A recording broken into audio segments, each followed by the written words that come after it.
Sampingkan dulu, kita fokus bahas saham. Nah, terima kasih Pak Rio sudah di-record ya, nanti rekamannya ada di YouTube-nya The Ismiansyah Project juga. Terus teman-teman silakan santai sambil ngemil boleh, sambil bersantai di sore hari juga silakan.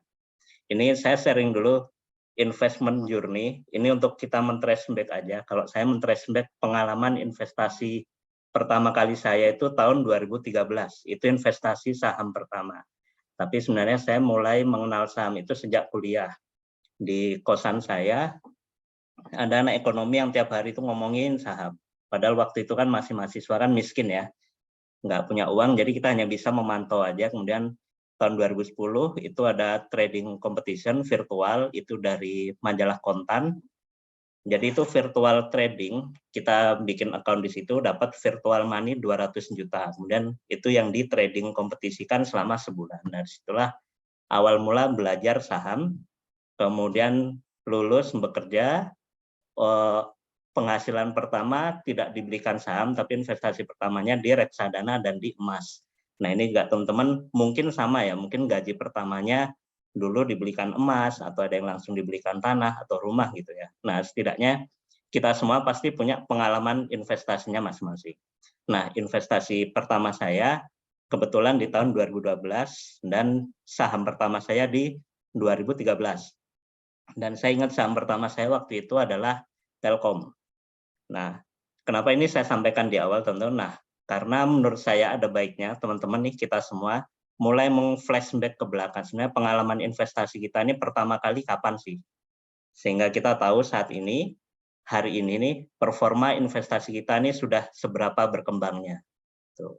Jangan sampai kita sudah investasi 10 tahun gitu ya, kita nggak pernah melihat. Begitu kita lihat lagi ternyata investasi kita anjlok atau malah tidak bernilai sama sekali.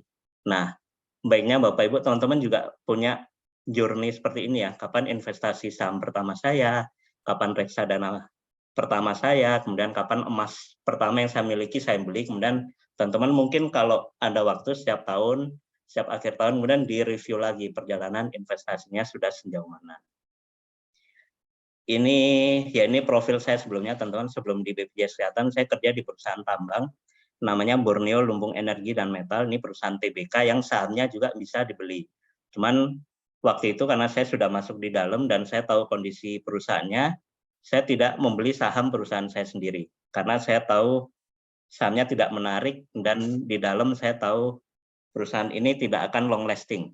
Dan betul di tahun 2020 perusahaan ini di delisting oleh bursa saham.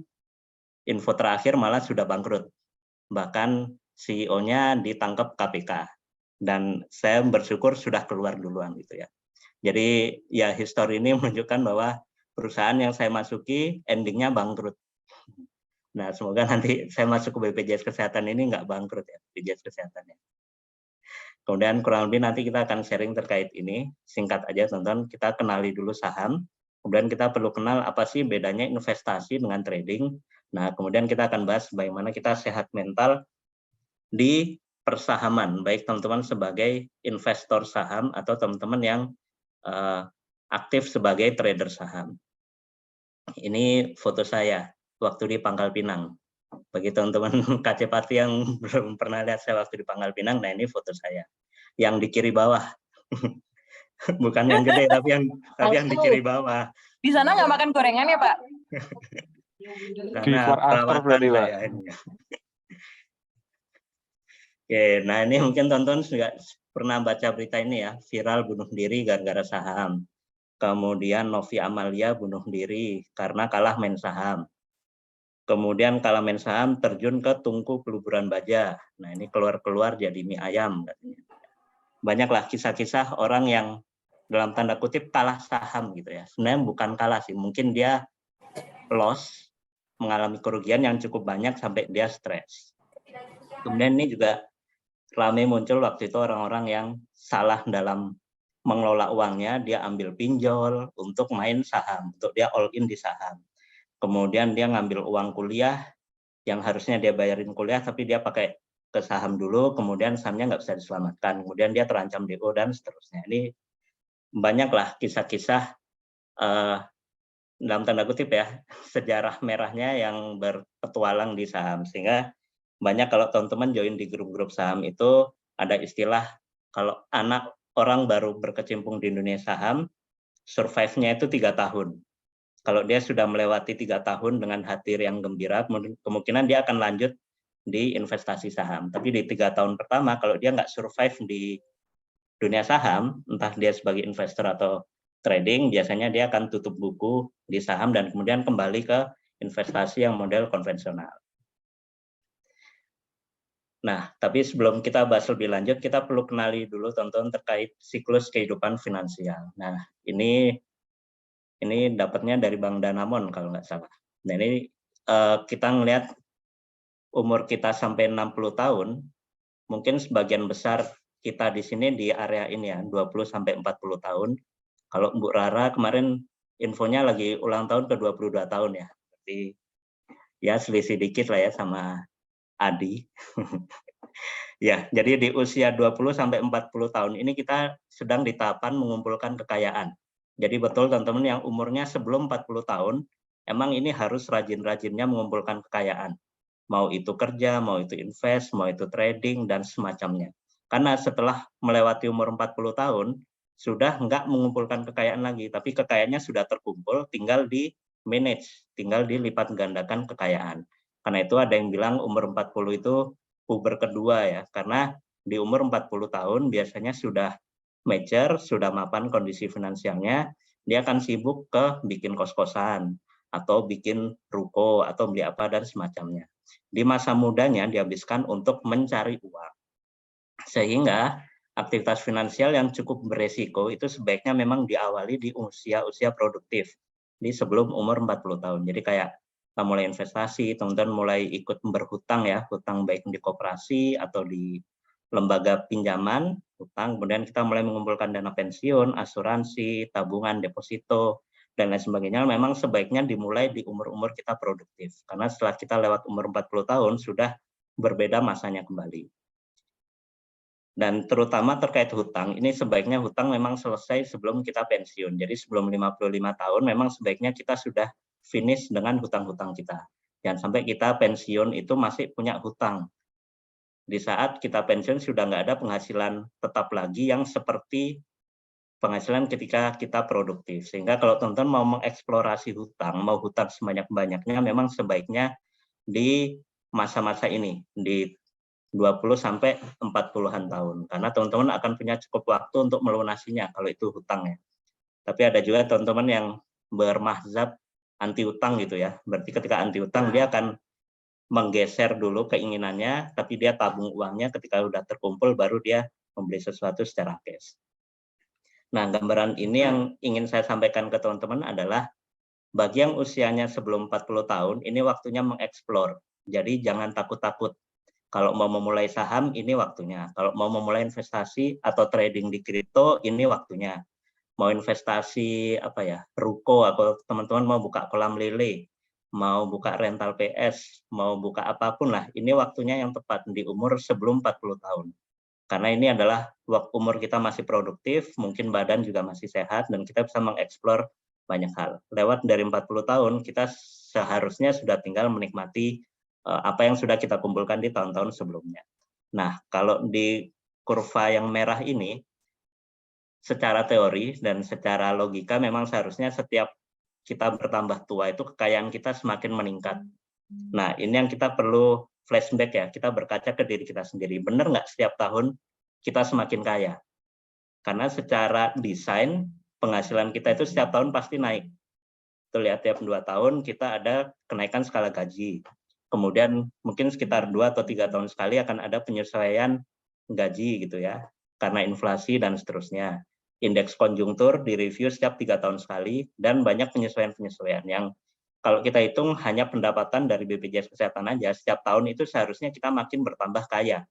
Nah, adakah dari kita yang setiap tahun malah kita merasa bertambah miskin? Nah, itu berarti ada yang salah dengan cara kita mengelola keuangan. Nah, kita baru masuk ke saham. Saham itu simpelnya adalah bukti kepemilikan kita dari sebuah perusahaan. Benefit yang kita dapat dengan memiliki saham adalah kita bisa dapat keuntungan dari capital gain, kenaikan harga saham, dan juga dari dividen. Dividen itu keuntungan perusahaan yang dibagi kepada pemegang saham.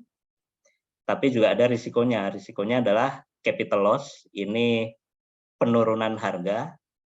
Ya, ini sesuai mekanisme pasar ya. Ketika harganya naik kita untung, ketika harganya turun ya kita akan ada risiko rugi juga. Dan ada risiko likuidasi ketika si perusahaannya bangkrut. Seperti yang perusahaan saya sebelumnya, untung saya nggak beli sahamnya gitu ya. Karena kalau saya beli sahamnya, sekarang kondisinya bangkrut, uang saya hilang, bahkan nggak bisa diapa-apain gitu. Sahamnya dijual pun nggak akan ada yang mau beli. Siapa yang mau beli beli saham yang perusahaannya sudah bangkrut. Sehingga di saham ataupun di seluruh instrumen investasi selalu menyediakan potensi benefit dan potensi loss yang kadarnya berbeda-beda. Teman-teman, investasi emas itu bukan berarti tidak ada risikonya ya, tetap akan ada risiko kecurian, kehilangan, kerusakan, dan lain sebagainya. Kalau ada yang bilang setiap tahun harga emas naik, itu bohong. Harga emas hari ini dan harga emas tahun lalu itu sama, bahkan lebih mahal harga emas tahun lalu.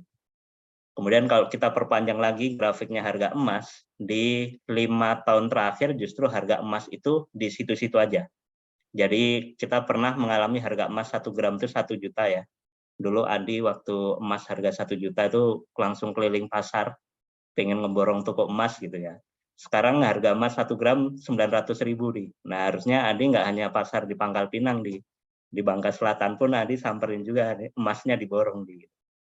Sehingga bahkan emas yang katanya kebal inflasi kemudian setiap tahun naik pun faktanya nggak juga, hari ini harga emas turun kok dari harganya tahun lalu gitu. Nah, kemudian kita mulai masuk ke investing dan trading. Nah, ini saya sampaikan 2 gambar ya. Dua-duanya ini sama-sama naik motor, dua-duanya sama-sama cari penghasilan, dua-duanya sama-sama pakai helm, sama-sama punya SIM juga, SIM-nya SIM C juga, terus sama-sama ngaspal di jalan juga. Cuman bedanya apa? Nah, bedanya adalah dari 2 gambar ini siapa yang lebih banyak berlatih, teman-teman. Nah, tentu yang sebelah kanan ya. Gitu. Kemudian siapa yang tekniknya lebih banyak dikuasai? Tentu si pembalap MotoGP yang di sebelah kanan. Kemudian yang jam terbangnya lebih tinggi, ya tentu yang di sebelah kanan. Kemudian siapa yang risikonya lebih besar? Nah, tentu yang sebelah kanan. Driver Gojek sehari mungkin dia bisa dapat 200 atau 300 ribu gitu ya dari orderannya. Pembalap MotoGP hari ini kalau dia juara MotoGP hadiahnya udah ratusan miliar gitu, bahkan hampir triliun ya mungkin kalau di Indonesia kan. Nah, ini sih menggambarkan bahwa investing ataupun trading itu sama-sama memberikan reward. Tapi rewardnya lagi-lagi ya tidak sebanding karena yang satu tekniknya tinggi, yang satu kita hanya nyetir motor biasa. Yang satu kita nyetir motor santai, satunya nyetir motor kenceng-kencengan. Sehingga kalau teman-teman memilih jalan hidupnya untuk menjadi investor atau berinvestasi di saham, maka jalannya akan lambat seperti driver Grab. Berbeda kalau teman-teman memilih untuk menjadi trader saham, trading gitu ya, teman-teman akan larinya kenceng sekali. Tapi risikonya juga tinggi. Sekali pembalap MotoGP kecelakaan, dia nggak akan bisa perform lagi seperti sedia kala gitu, karena dia butuh pemulihan, kemudian reparasi motornya butuh biaya mahal, dan seterusnya. Nah, ini ilmu basic gitu ya, kalau kita memulai di dunia saham, ini teman-teman mau belajar ke siapapun, biasanya kan diajari ini. Beli di harga bawah, kemudian jual di harga tinggi. Setelah dijual kan kita dapat uang lagi ya, kemudian harganya turun, kita beli lagi, jual lagi di harganya tinggi, dan seterusnya. Sehingga ini muncul istilah, kalau mau sukses di saham itu beli ketika merah, jual ketika hijau. Betul gitu ya, Adi ya? Ini di atas kertasnya gitu ya, yang ada di bayangan kita. Tapi faktanya seringkali malah kalau trader saham pemula itu malah kebalikannya. Begitu saham hijau dia malah beli. Besoknya sahamnya turun, merah dia malah jual. Besoknya lagi yang saham dia jual malah naik lagi. Begitu naik, hijau dia beli lagi. Besoknya malah turun lagi, dia jual lagi. Dan seterusnya gitu. Malah kebalikannya, beli ketika hijau, waktu merah malah dijual.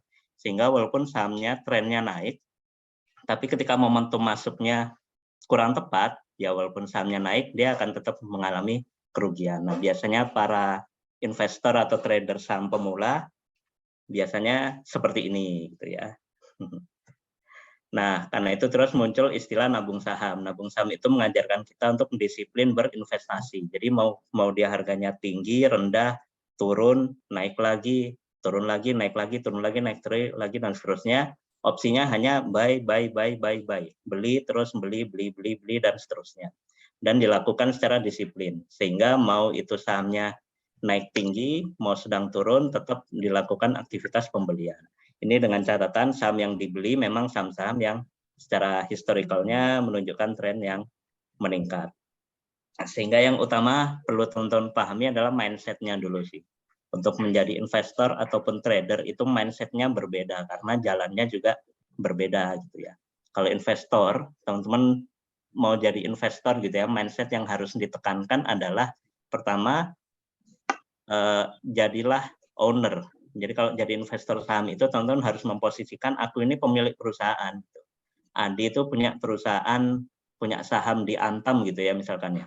Jadi ya posisikan Adi sebagai pemiliknya perusahaan Antam gitu. Jangan ketika Antam lagi bagus kemudian dijual gitu. Kemudian saya beralih ke perusahaan lain dan seterusnya. Investor enggak seperti itu. Kalau teman-teman mau jadi investor, ya mindsetnya harus mindset seorang pemilik saham gitu, karena dengan teman-teman punya satu lot sahamnya pun teman-teman bisa diundang di RUPS-nya si perusahaan itu, di Antam atau di BCA, BRI gitu ya, bahkan hanya memiliki satu lot saham.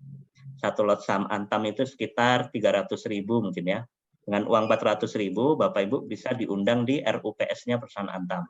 Ikut voting menentukan arah kebijakannya Antam ini mau kemana. Kemudian ketika menjadi investor, teman-teman harus paham bahwa ini perjalanan jangka panjang. Sehingga tidak perlu setiap hari, pagi, siang, sore kita ngecek nih, sahamku udah naik atau belum ya. Kemudian besok baru selesai sholat subuh langsung buka aplikasi sekuritasnya, kirim doa semoga hari ini sahamnya naik. Kan nggak segitunya ya kalau teman-teman menjadi investor. Kalau investor ya kita niatkan ini sebagai perjalanan jangka panjang 10 atau 20 tahun lagi. Kemudian menjadi investor ini tentu reward yang kita dapatkan mungkin pelan-pelan gitu, tapi pasti dalam jangka waktu yang lama. Ya, tentu butuh waktu dan kesabaran dan bukan jalan pintas, sehingga ada tipikal saham-saham tertentu yang cocok buat invest dan ada saham-saham tertentu yang tidak cocok untuk invest tapi menarik kalau ditradingkan. Nah, para investor ini biasanya mindsetnya adalah in fundamental with trust. Jadi pengambilan keputusannya berdasarkan kinerja fundamental dari si perusahaan. Sebaliknya ada trader. Kalau trader ini karena mainnya cepat, dia ingin untung cepat gitu ya, dia akan lebih mendasarkan keputusan-keputusannya pada analisa teknikal. Sehingga yang dibutuhkan harus disiplin. Ketika disiplin itu orang punya target profit dan target stop loss gitu. Saya kalau udah untung 10% keluar, kalau udah minus 5% saya keluar gitu. Nah, untuk trader seharusnya disiplin di situ. Kemudian different style, different analysis. Di analisa teknikal itu ada ratusan indikator yang bisa dipakai. Mungkin di satu saham indikatornya cocok, tapi di saham yang lain bisa jadi kurang tepat. Sehingga tidak bisa kita pakai satu indikator andalan untuk semua jenis saham yang mau kita pilih gitu ya. Kemudian kalau mindsetnya seorang trader, dia meminimalisasi kerugian tapi memaksimalkan profit. Sehingga dia loss sedikit, dia akan berpikir kapan saya keluar. Jadi mau itu baru minus 2%, dia udah mikir nih, aduh aku keluar kapan nih, aku harus segera keluar nih. Kemudian kalau dia sudah untung, dia nggak buru-buru keluar gitu. Dia masih ngelihat momentum apakah ini ada peluang untuk semakin naik atau ini sudah selesai nih tren kenaikannya. Sehingga kalau dia keluar dari saham, si trader dia harus cepat move on, pindah ke saham lain. Nah, dua mindset ini yang teman-teman perlu serapi lebih dalam ya. Sebenarnya saya ini tipikal investor apa tipikal trader gitu. Karena pertanyaannya akan menjadi berbeda ketika orang nanya, misalkan Pak Dwi, hari ini saham yang bagus saham apa ya? Ya tergantung kamu itu investor apa trader gitu. Tentu ini akan menghasilkan dua saran yang berbeda ya karena analisa yang dipakai pun berbeda. Yang satu menggunakan fundamental, satunya menggunakan teknikal.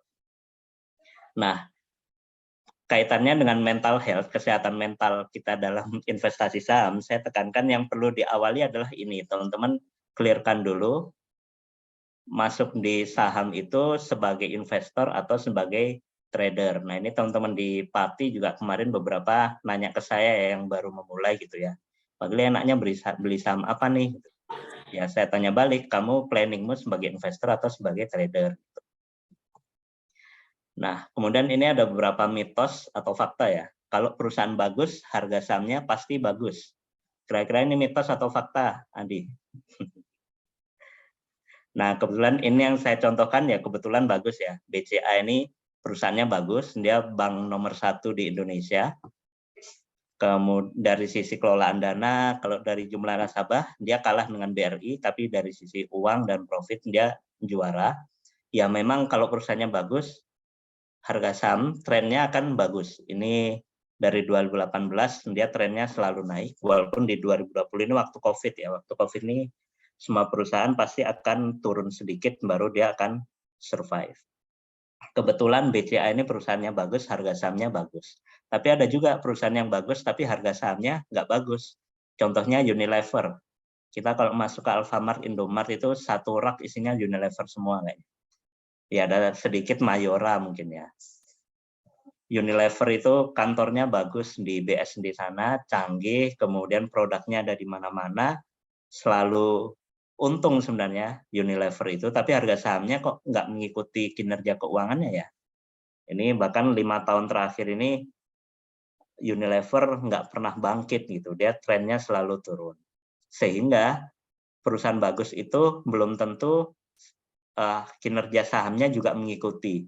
Karena itulah kita perlu mengetahui dan mengikuti sebenarnya uang kita ini kita belikan saham apa, perusahaan apa, kita juga perlu tahu sebenarnya performa perusahaan kita seperti apa.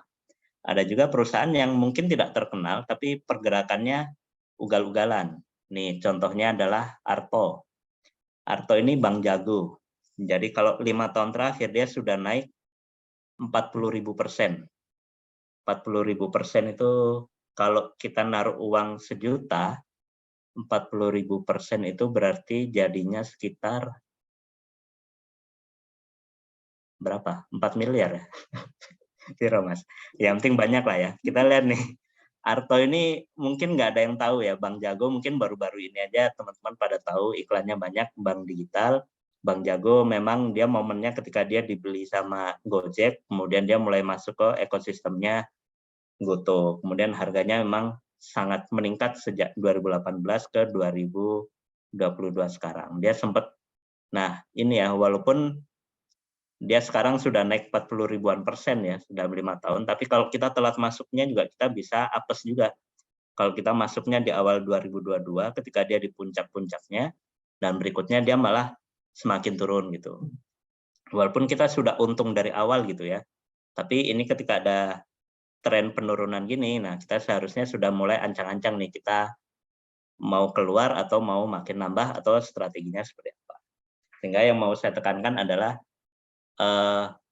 kinerja saham itu belum tentu linear dengan kinerja perusahaannya. Jadi harga saham itu tidak selalu linear dengan kinerja perusahaannya. Bisa aja perusahaannya kita lihat ekspansinya bagus, makin berkembang, karyawannya gajinya makin naik gitu ya. Belum tentu di pasar, di saham, pergerakan harganya juga linear dengan itu.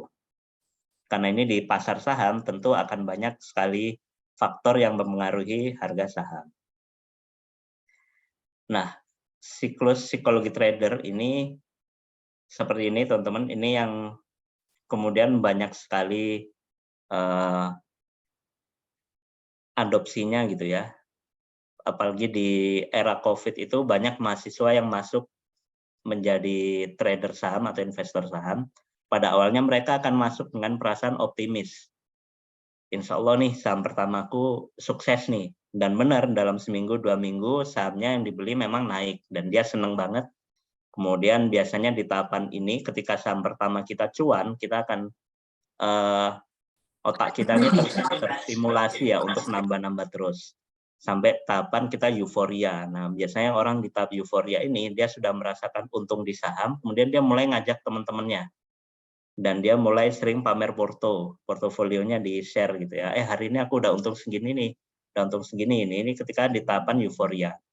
Kemudian akan ada momen ketika harga saham tiba-tiba jatuh dan dia mulai gelisah. Kemudian dia mulai nggak terima. Kok bisa kayak gini sih? Dia mulai takut, putus asa, panik, dan seterusnya. Kasus-kasus orang-orang yang bunuh diri tadi, dia ketika masuk di tahapan ini nih, ketika semangatnya udah jauh di bawah ketika dia masuk ke dunia saham. Waktu masuk saham dia sudah berekspektasi tinggi gitu ya, tapi dia mengalami fase penurunan yang dia tidak persiapkan itu. Nah, karena itulah tadi saya bilang biasanya survival rate-nya para investor saham itu di 3 tahun awal. Nah, karena biasanya di 3 tahun awal akan mengalami siklus seperti ini. Tinggal apakah kita kuat rebound atau tidak. Ketika kita sudah kuat rebound, nah tinggal kita jaga kita ada di suasana optimis, gembira, dan sensasi ini. Jadi biasanya yang sudah di 4 tahun, 5 tahun, kayak Pak Rio, terus Hera gitu ya, dia udah nggak peduli lagi nih mau minus 10 juta, 20 juta, udah diambil enjoy gitu ya, karena sudah isinya gembira gitu, mau cuan atau mau rugi pun disikapi dengan gembira. Nah ini Hera kan, nah ini Hera aja ketawa-ketawa. Ya, insya Allah teman-teman yang baru masuk gitu ya, atau yang akan masuk ke saham gitu ya, baru mau register di perusahaan sekuritas. Nah, saya sampaikan dulu siklusnya seperti ini teman-teman. Kira-kira nanti yang akan dilewati oleh teman-teman akan mengalami kurva seperti ini. Tinggal nanti teman-teman bisa survive melalui fase ini atau seperti apa gitu ya. Nah, ini beberapa kesalahan yang banyak ditemui untuk para investor saham atau trader saham, terutama yang baru awal-awal memulai. Biasanya mereka trading tanpa dibekali pengetahuan. Nah, ini biasanya dia hanya mengikuti saham apa yang lagi rame dibeli. Nah, ini nyambung juga ke yang kesalahan berikutnya, yaitu beli saham itu seperti mengejar layangan putus. Karena kalau saham lagi hijau, lagi naiknya tinggi, itu pasti beritanya langsung rame. Betul gitu ya, Adi ya? Nah, itu saham udah 3 hari, dia hijau terus nih, ada istilah ARA ya. Kalau di saham itu ada istilah ARA, itu dia kenaikannya di atas 25% dalam sehari. Itu kan berarti layang-layangnya udah naik tinggi nih. Kemudian kita beli saham, ngejar ketertinggalan itu nih. Wih, ada saham lagi naik kok aku belum masuk nih. Kemudian dia beli di saham-saham yang sudah naik tinggi. Kebalikannya ada juga orang-orang yang beli ketika harganya jatuh gitu. Biasanya nih ketika menilai perusahaannya bagus tapi harganya lagi turun. Contoh waktu itu saham Telkom pernah turun sampai di bawah 3.000. Bagi orang yang ngikutin saham Telkom karena dia pernah di harga 4.000, saham Telkom di harga 2.000 itu sangat murah. Karena itu dia nangkep harga Telkom di harga bawah.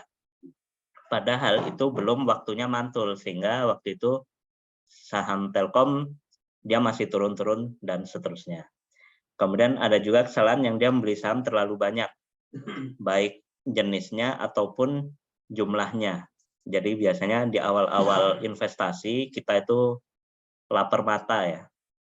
Jadi saham ini lagi hijau kita beli, kemudian ini lagi hijau kita beli, sehingga kita punya koleksi banyak saham. Biasanya di satu portofolionya bisa sampai 10 sampai 15 saham yang ada di koleksi portofolionya. Nah, ini kan menjadikan kita nggak bisa fokus ya dalam mengelola portofolio investasi kita. Kemudian ada juga kesalahannya yang seluruh modal dibelikan hanya di satu saham. Jadi all in di satu saham. Ini juga kesalahan bagi orang-orang yang dia terlalu percaya pada bisikan-bisikan tertentu. Kadang kan ada bisikan dewa ya, oh si Pak Dwi ini habis membeli saham PTBA, yuk kita masuk semualah. Pak Dwi kan nggak mungkin nih beli saham asal-asalan, pasti beli saham sudah dipikir dengan matang, dianalisa jauh, jadi kita ikutin belinya gitu. Kemudian kita all in ngikutin di saham itu. Kemudian banyak juga para pemain saham itu yang dia kuat nahan rugi. Jadi rugi sudah minus berhari-hari dia tahan terus. Tapi kalau sudah untung, baru untung 2% sudah langsung dijual. Nah itu banyak juga, bahkan sudah rugi minusnya 50%, hampir 100%, udah berbulan-bulan di portofolionya, nggak dia keluar-keluarin gitu. Kalau rugi ditahan, tapi begitu untung dikit langsung dijual, sehingga keuntungannya menjadi tidak optimal. Kemudian banyak juga para pemain yang beli saham, tapi dia nggak tahu saham apa sih yang dia beli itu. Karena lagi-lagi tuh, di saham ini ada sekitar 800, 700 atau 800-an emiten, 800-an saham yang tentu kita nggak semuanya kenali ya. Dan ada saham-saham tertentu yang kelakuannya itu kelakuan digoreng gitu. Jadi ini perusahaan apa tiba-tiba dia naiknya hampir 100% dalam 4 hari terakhir. Nah, ini kan kemudian kita ikut-ikutan. Kemudian banyak juga para pemain saham itu yang terlalu tamak serakah gitu ya. Jadi tahu investasi pertamanya naik 5%, kemudian dia besok tambahin nih modalnya, tambahin 200 juta untuk beli saham itu. Besoknya naik lagi nih, naik 5%, dia tambahin jual rumah, dia nambahin untuk membeli saham itu. Oh kok ya kebetulan besoknya naik lagi nih saham, kemudian dia jual rumah tetangganya, rumah pacarnya dia jual, demi dia memuaskan nafsu ketamakannya itu. Ini kesalahan-kesalahan ya. Kemudian terlalu berlebihan menggunakan margin. Nah ini mungkin beberapa teman-teman ada yang belum tahu ya. Jadi semua sekuritas itu menyediakan fasilitas margin. Margin itu istilahnya adalah utang, diutangi oleh sekuritas. Ini biasanya jumlahnya, nominalnya itu tergantung dari rekening dana nasabah yang kita punya. Berkisar ada sampai 1,5 sampai 2 kali dari rekening dana nasabah kita. Misalkan kita punya uang 10 juta ya di rekening dana nasabah. Nah, si perusahaan sekuritas itu menyediakan fasilitas margin dana utang itu 1 sampai 2 kali lipat gitu ya. Jadi walaupun uang kita di sekuritas hanya 10 juta, kita bisa beli saham sampai 20 sampai 30 juta. Nah, yang 20 jutanya itu hutang dari si perusahaan sekuritas. Hutang itu nanti harus dibayar, dalam tanda kutip dibayar itu nanti ketika saham ini kita jual. Nah, dia nanti akan ada presentasinya berapa yang dipotong setiap hitungan hari, minggu, dan bulan. Kemudian banyak juga investor yang dia hanya percaya pada satu informasi. Karena kalau orang biasanya sudah masuk ke dunia saham, dia akan join ke beberapa grup-grup saham ya di Telegram. Ada banyak channel, grup, kemudian dia mungkin ngerasa cocok dengan salah satu grup, kemudian dia sangat percaya pada satu grup itu. Dia mengabaikan informasi-informasi lain. Nah, ini juga patut diwaspadai. Kemudian banyak juga para investor saham yang dia nggak mau rugi. Jadi dia tahu sahamnya minus, dia nggak keluar-keluar nih, karena dia berpikir, besok insya Allah naik lagi nih, besok pasti naik, dan seterusnya. Kemudian berpikir bahwa pasar itu akan ngikutin jalan pikirannya dia. Kalau aku bilang besok naik, besok pasar pasti naik ini. Padahal kan belum tentu juga gitu ya. Dan ada juga yang transaksi balas dendam. Balas dendam misalkan kita sudah punya satu saham minus 20%, kita akan termotivasi untuk balas dendam. Berarti kalau aku udah minus 10%, aku balas nih, aku harus untung 20% dari saham yang lain. Tuh. Sehingga motivasi untuk investasi saham nggak lagi untuk mengamankan aset kita, tapi untuk transaksi balas dendam. Ini kan berarti ketika tradingnya dilakukan secara emosional. Dan tentu ini kesalahan-kesalahan yang perlu kita waspadai, dan semoga kita sudah melewati ini ya. Bagi teman-teman yang sudah bermain di saham beberapa tahun, semoga fase-fase ini sudah dilalui dan kita bisa menjadi lebih arif dan bijaksana. Bagi teman-teman yang baru memulai atau baru akan memulai, nah ini silakan diresapi betul-betul. Jangan sampai ini kejadian ke teman-teman semuanya. Sehingga kita perlu setidaknya menguasai 2 jenis analisa ini aja, fundamental dan analisa teknikal. Fundamental ini nanti akan membawa kita ke saham apa yang mau dibeli. Kemudian analisa teknikal nanti akan membawa kita ke kapan waktu yang tepat untuk kita beli saham itu. Kita kalau menganalisa fundamental, kita hanya persempit di perbankan, nanti turunnya keluarnya hanya akan ada 4 bank, BCA, BRI, Mandiri, sama BNI. Tapi apakah hari ini waktu yang tepat untuk masuk ke saham itu? Belum tentu, kita harus melihat analisa teknikalnya. Sehingga untuk teman-teman yang baru memulai atau yang sudah berkecimpung di saham, nah silakan didalami minimal 2 jenis analisa ini, dasar-dasarnya aja.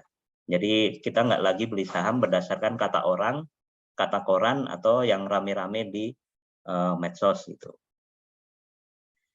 Nah, ini ada contoh salah satu portofolio saham di rekan kita yang mungkin ada di Zoom ini. Kelihatan nggak ya teman-teman ya?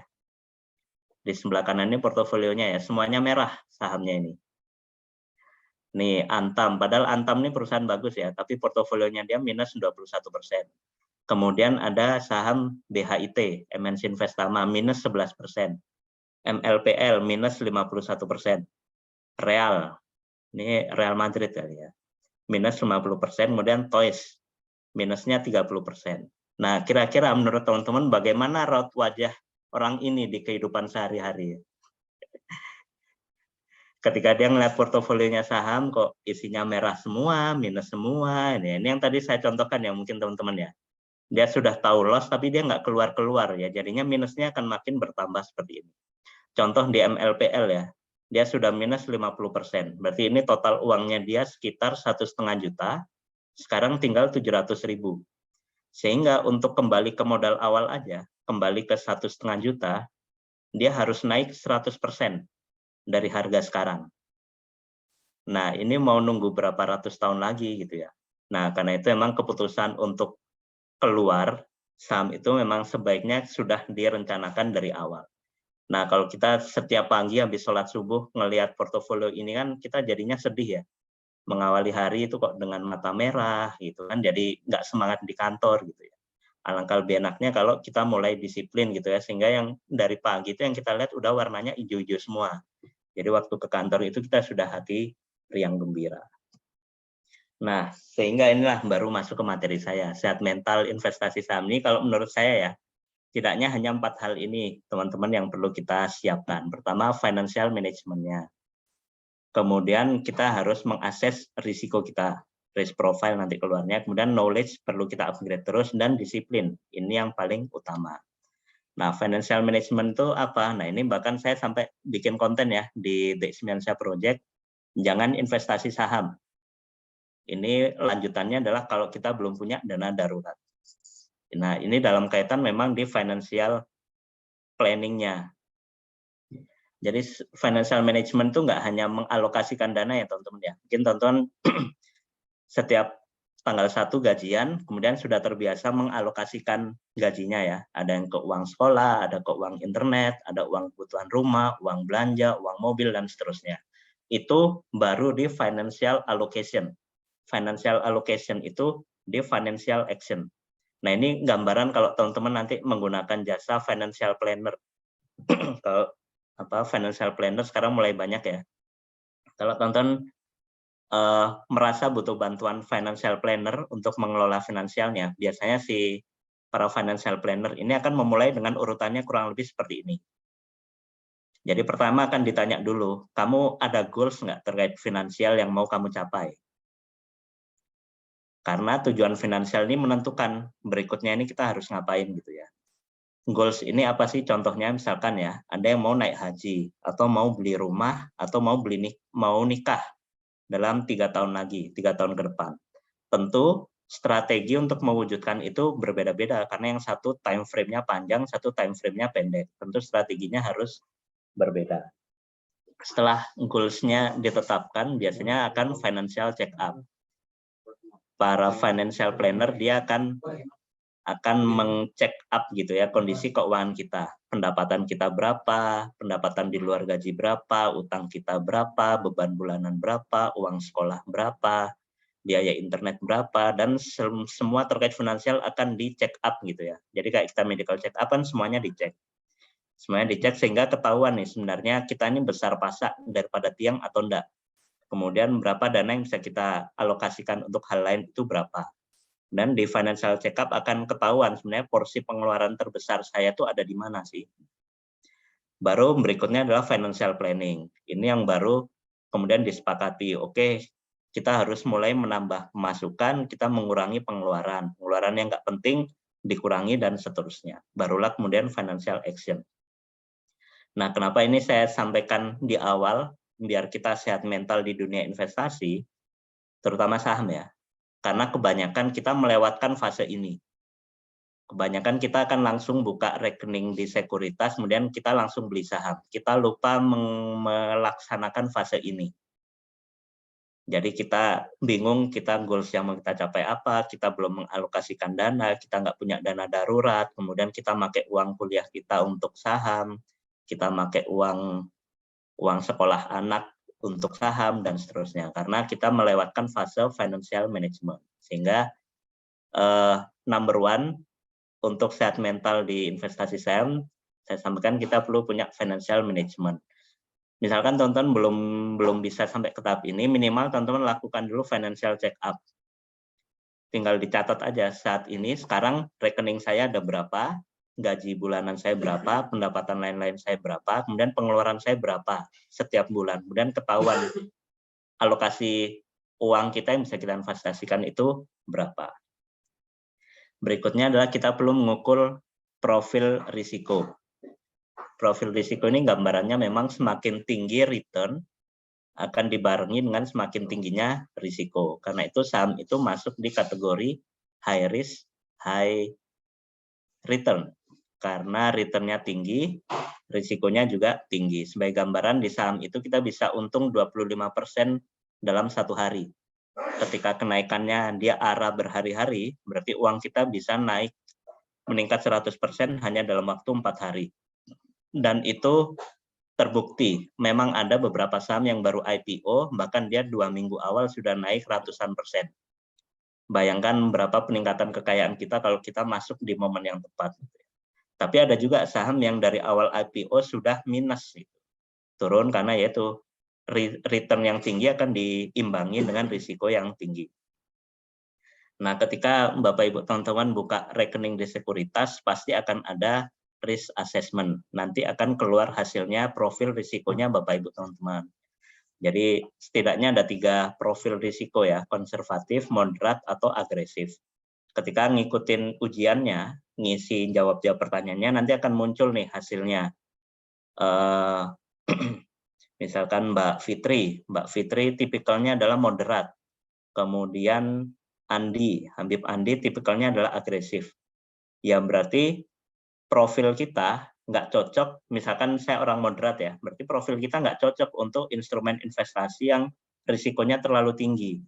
Jadi yang nggak perlu dipaksakan gitu. Kalau memang risiko kita setelah ngisi asesmen itu keluar profil kita adalah konservatif, ya kita nggak perlu memaksakan harus masuk ke saham. Gitu ya. Ini yang saya tekankan teman-teman ya.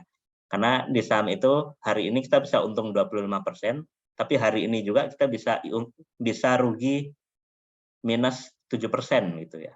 Bayangkan loh, uang 1 juta hari ini langsung berkurang 7%. Besok bisa berkurang 7%. Kita hanya butuh waktu 22 hari untuk uang kita kembali ke nol. Gitu ya. Dan itu bisa terjadi di dunia saham. Tapi kebalikannya, return-nya juga tinggi gitu ya. Hari ini kita bisa naik 25% dan seterusnya. Sehingga kita perlu patuh dan mengenali profil risiko kita masing-masing. Kemudian upgrade knowledge, investasi layar ke atas itu penting teman-teman. Jadi ketika sudah masuk ke dunia saham, baik sebagai investor ataupun trader, teman-teman perlu kenali stylenya teman-teman itu seperti apa. Apakah stylenya teman-teman bisa meluangkan waktu, kemudian bisa trading di jam-jam tertentu, atau teman-teman hanya tipikalnya beli di awal bulan, kemudian beli lagi di awal bulan depan, atau teman-teman hanya beli sahamnya di hari Senin, kemudian jual di hari Jumat, atau teman-teman nggak punya waktu sama sekali, jadi hanya sekali beli saham, kemudian berikutnya lupakan. Nah, style ini kan setiap orang berbeda gitu ya. Nah, teman-teman perlu menemukan style yang tepat untuk teman-teman, terutama di dunia saham ya. Kemudian kaitannya dengan investasi layar ke atas, ini juga jangan pelit. Kalau memang teman-teman perlu belajar sesuatu dan itu berbayar, ya silakan keluarkan gitu. Karena manfaatnya juga kembali ke teman-teman. Kalau ada webinar atau ada buku yang worth it untuk dibeli dan harganya mahal, ya jangan pelit. Toh itu kan manfaatnya juga kembali ke diri kita masing-masing. Kemudian kosongkan gelas. Nah ini seringkali kalau kita ngikut seminar-seminar tentang saham, itu biasanya kita ngerasa udah tahu, kita nih sok tahu. Oh, Aku udah tahu kok ini. Ya elah ini kan udah diajarin di SMA. Ya elah ini mah semua orang juga tahu gitu. Itu menjadikan kita belajar tuh nggak ikhlas ya, nggak tulus gitu. Nah, baiknya memang setiap mengikuti webinar, baca buku, apapun itu kita kosongin dulu gelasnya, kita niatkan untuk kita mengisi ilmu dari awal sampai akhir. Kemudian goodbye overthinking. Jadi tinggalkan pikiran-pikiran yang tidak seharusnya dipikirkan. Gitu ya. Ada orang yang berpikir kalau saya investasi saham nanti saya dimusuhin sama tetangga saya karena nanti saya dikira ngepet dan seterusnya. Padahal belum tentu juga tetangga kita ngurusin hidup kita gitu. Dan pikiran-pikiran yang tidak perlu dipikirkan itu ditinggalkan saja. Kemudian disiplin. Nah, disiplinnya juga yang paling penting. Sebenarnya terus saya mencari ya definisi disiplin itu apa, dan saya kemudian dapat ya ini sih, disiplin itu rencanakan apa yang mau kamu lakukan, kemudian lakukan apa yang sudah kamu rencanakan. Itu ya. Jadi kalau kamu sudah merencanakan ambil untung di 10%, ya sudah ambil untung di 10%. Kalau kamu sudah merencanakan akan cabut saham kalau minus 5%, ya cabut minus 5% walaupun itu BCA sekaligus ya. BCA, Telkom, BRI yang sahamnya sudah saham-saham wow, yang menurut kita itu nggak akan turun, ya kalau memang dia minus 5% dan planning kita minus 5% keluar, ya keluar. Gitu. Nggak peduli dia saham sebagus apapun. Kurang lebih 4 hal itu yang menurut saya bisa menjaga kita sehat mental di dunia persahaman. Tapi kalau cara pintas saya adalah bagi teman-teman yang sudah memulai saham, dan dalam kondisi portofolionya merah, saran saya segera dijual. Apapun itu minusnya ya, berapapun minusnya itu langsung dijual, kemudian kita buka lembaran baru. Sehingga kita tidak terjebak dalam kubangan lumpur kekalahan, tapi kita memulai peperangan baru setiap kita kalah. Jadi kalau memang teman-teman salah memilih saham, kemudian minus, ya akui aja kalau saya salah, kemudian saya akan keluar, saya cari saham baru. Jangan seperti yang contoh portofolio tadi ya, yang dia sudah minus 50%, tapi dia nggak keluar-keluar gitu. Mungkin dia punya planning gitu ya, tapi kita lihat nanti planningnya dia keluarnya akan seperti apa. Kurang lebih itu ini sudah menjelang akhir bagi teman-teman yang belum mulai, saran saya mulai aja dulu. Jangan ragu, kalau bingung caranya nanti bisa konsultasi gitu ya. Langkah pertama jelas membuka rekening di perusahaan sekuritas. Itu sekarang semuanya sudah online, bahkan sekarang pun teman-teman buka sudah bisa.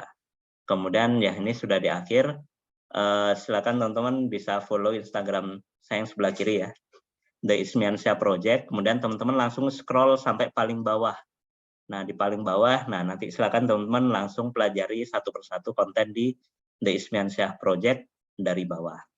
Kemudian ini juga ada link, silakan nanti linknya diklik. Saya ada bikin channel terkait berita-berita saham, ada grup saham juga. Saya juga bikin library khusus, teman-teman yang mau baca-baca tentang saham ada di Ismiansyah Library. Silakan di follow, ada YouTube juga di Ismiansyah Project, kemudian Instagram dan seterusnya. Di Spotify juga sebenarnya ada podcast saya, sharing secukupnya. Entah masih ada apa enggak, tapi ya kalau mau dilihat di Spotify juga ada. Dari saya sekian, Mas Rio, terima kasih. Terima kasih atas sharingnya. Kita beri aplaus dulu untuk pemateri kita. Menginspirasi sekali informasinya Pak Gali. Ini kita masuk sesi tanya jawab atau gimana Pak? Jawab ya Pak ya?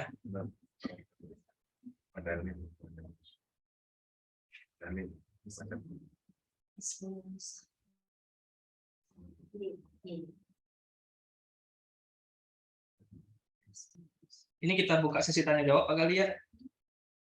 Oke, kepada teman-teman yang di kantor cabang Pangkal Pinang maupun di kantor cabang Pati, apabila ada yang ingin ditanyakan, silakan langsung raise hand atau via chat, dipersilakan. Kalau saya nanya duluan boleh, Pak? Ngetes lah, kalau Pak Rio yang nanya ngetes saya berarti.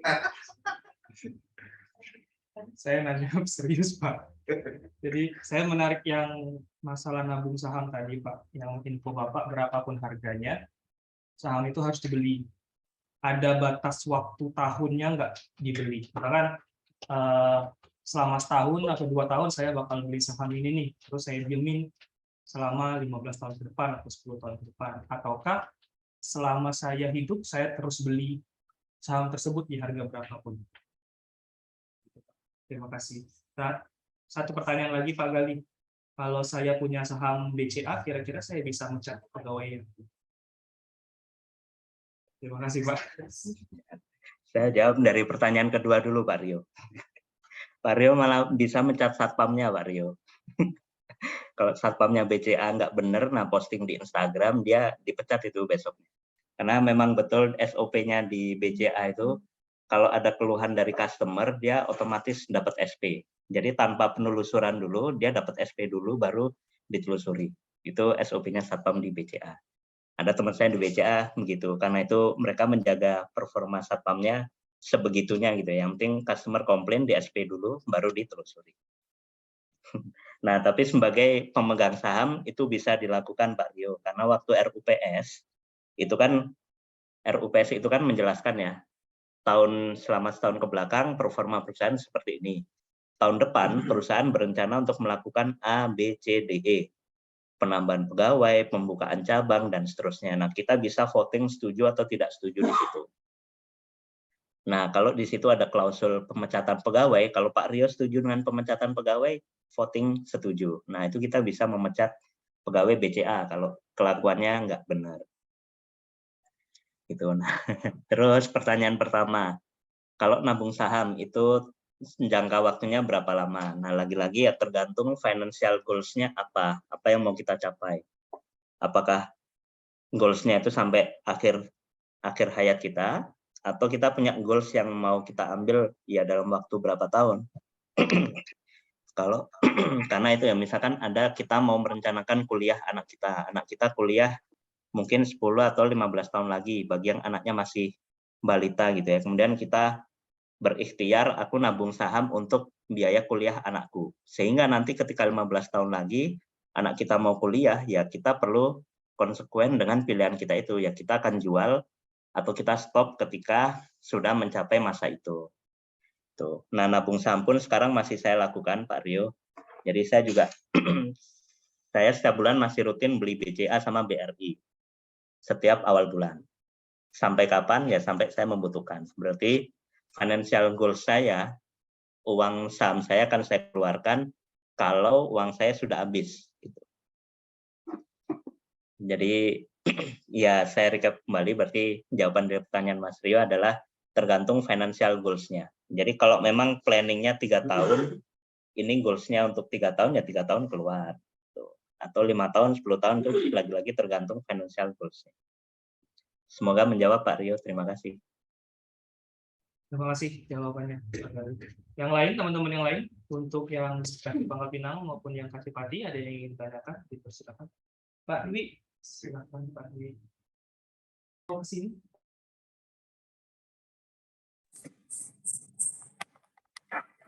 Baik, terima kasih atas kesempatannya. Izin, suara saya terdengar yang jelas, Pak Gali? Kurang keras, Pak Dwi. Oh, kurang keras. Baik, ini saya keraskan, Pak Gali. Coba sambil berdiri mungkin lebih jelas, Pak Dwi. Oh iya, siap. Baik, ini atau Pak Gali. Sambil bawa martabak mungkin, Pak Dwi. Oh ya, siap. Ada ini martabaknya, Pak.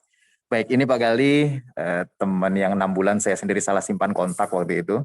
Galih Mardi Ismiansyah, saya simpan Galih Mardiansyah. Saya nyadarnya 6 bulan ke depan. Nah, yang mau saya tanyakan pengalaman pribadi dan tetangga. Ini saya punya dua petunjuk. Yang pertama, saya posisi cut loss yang terlalu dalam. Kalau tadi di slide 21, persentasenya 19%, tetangga saya ada yang 48%. Terus yang kedua, nah saya ingin mereformasi formasi saham saya. Posisi saya sekarang ingin merubah, tapi ada syarat, saya tidak akan menambah modal. Jadi bagaimana sarannya dengan tetangga saya tersebut yang posisinya cut loss 48%, dia tidak ingin menambah modal, tapi ingin mereformasi kondisi investasinya. Mohon masukannya dari Pak Gali, kira-kira apa yang harusnya dilakukan. Terima kasih.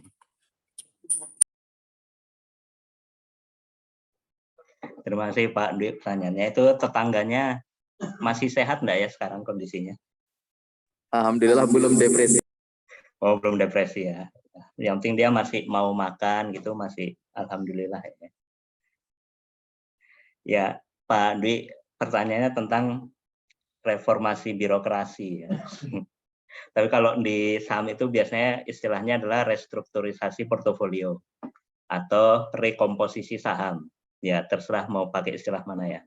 Nah, kemudian pilihan yang diambil Pak Dwi adalah tidak mau menambah modal, yang artinya memang harus ada saham-saham yang dikorbankan untuk dialihkan ke saham lain atau dimasukkan ke saham yang sudah ada di dalam portofolio. Ya, kalau secara teknis kita perlu menganalisa masing-masing saham ya di portofolionya itu Pak Dwi, mana yang dia ada peluang bangkit, mana yang dia trennya memang sedang tren turun, dan kalau kita menunggu dia rebound atau mantul, tentu akan butuh waktu. Nah, itu yang perlu kita lihat satu persatu. Kemudian pertanyaan berikutnya adalah saham mana yang mau dilepas duluan. Nah, ini juga tergantung. Ini seperti kita strategi bayar utang. Kalau kita punya beberapa hutang, kita mau melunasi hutang yang besar dulu atau melunasi hutang yang kecil dulu. Dua-duanya ini sama-sama bayar hutang, tapi kalau kita bayar hutang yang besar duluan, kita butuh mengorbankan kerugian yang besar duluan, kemudian bisa segera kita alihkan ke saham lain, atau kita lunasi dulu utang-utang yang kecil, artinya kita lepaskan dulu saham-saham yang minusnya baru kecil. Nah, itu tergantung lagi-lagi perlu kita lihat saham-saham mana yang ada di portofolio kita semua. Gitu, Pak Dwi. Dan saya sih menyarankan ya, karena tadi ada dua mindset ya, mindset investor dan mindset trader.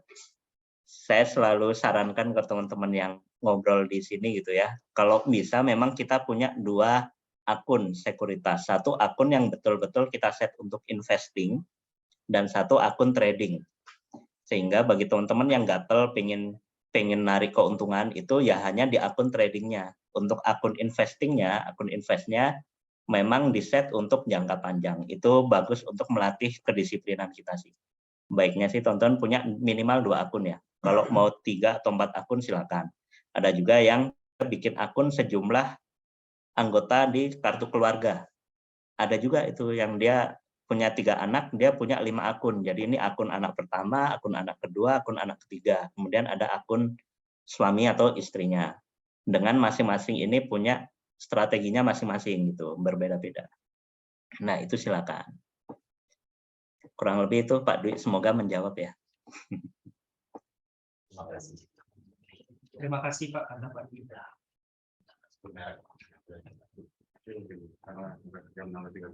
Oke.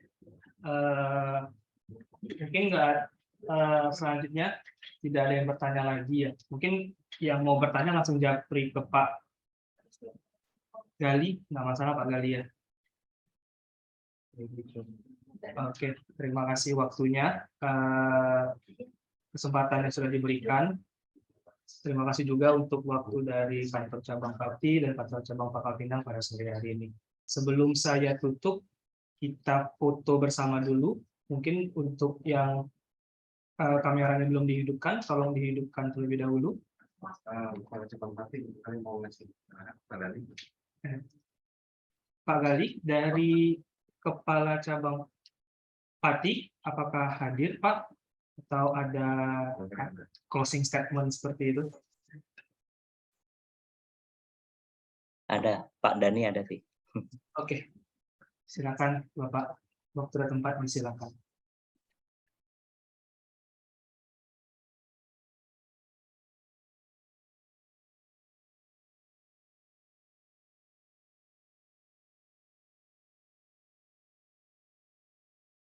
Selamat sore.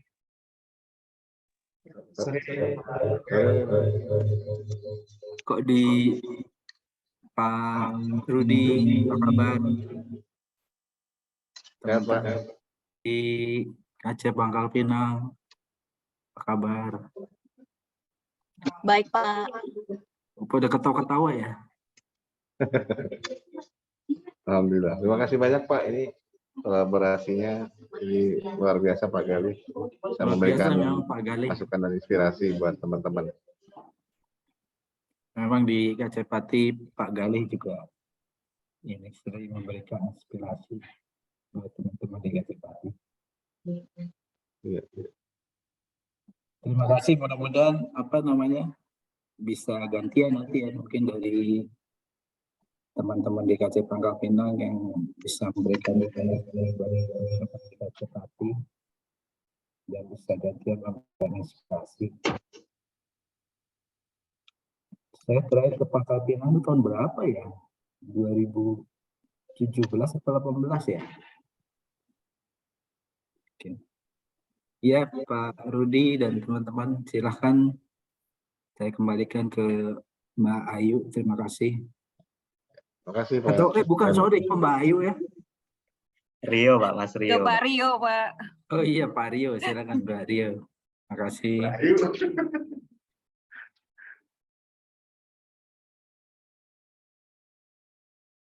Baik, terima kasih untuk closing statement-nya dari Kepala Cabang Kantor Cabang Pati. Selanjutnya boleh dibuka kameranya untuk kita foto bersama, mengabadikan momen kolaborasi sore hari ini.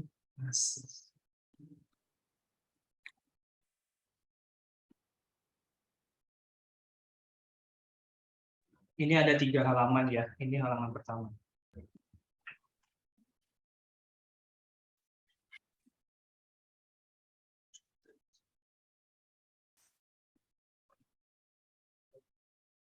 Ya, halaman kedua. 1, 2, 3. Nggak pakai gaya ya?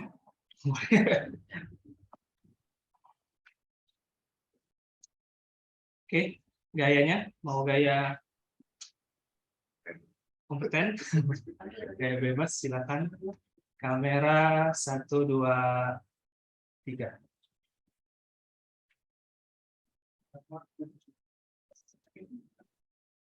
Sekali lagi ya, kamera 1, 2, 3.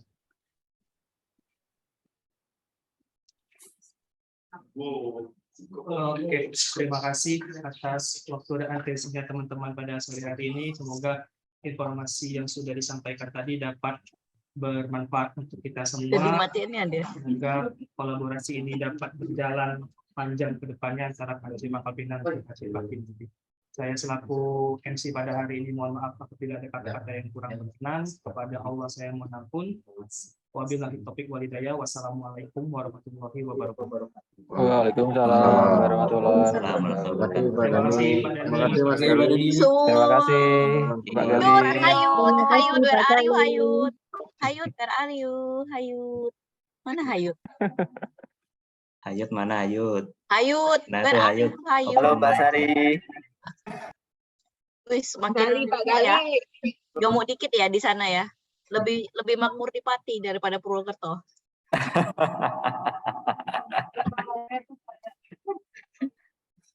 Di sini dekat sama keluarga Mbak. Ya, Reuni. Halo Mbak Gina. Mana Mbak Gina? Hai Mbak Gina. Halo Mbak Hera, Mbak Erida.